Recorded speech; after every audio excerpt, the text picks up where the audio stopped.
So when I think about present and historical challenges and paradoxes on data collection when it comes to identity-based data, I think about a history of whether it's carding or segregation of people based on their race or their religion. I think about a history of data collection, data use being used to harm people or control people, to monitor people.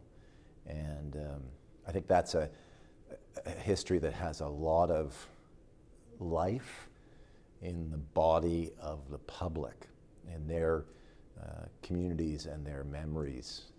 And it is true, it's now more and more documented that this has gone on, but there's a gap between our most favorite stories about our country or our communities and the lived experiences of people when it comes to identity-based data monitoring or data collection. And that, of course, has led to hesitancy and uncertainty and resistance to the idea of identity-based data collection until we gain the trust of people that that data collection is designed to counter discrimination and advance equity. It's going to be hard for people to trust that.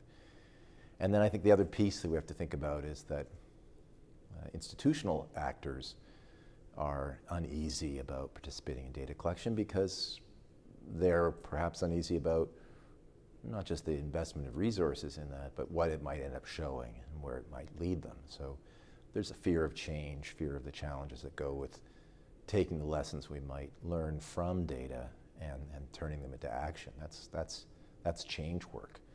And institutional actors are, by their function and by the structure of their relationship with the organizations they work for, they're often focused on keeping the machine running, keeping the lights on, and not changing the very nature of how they do the work they do.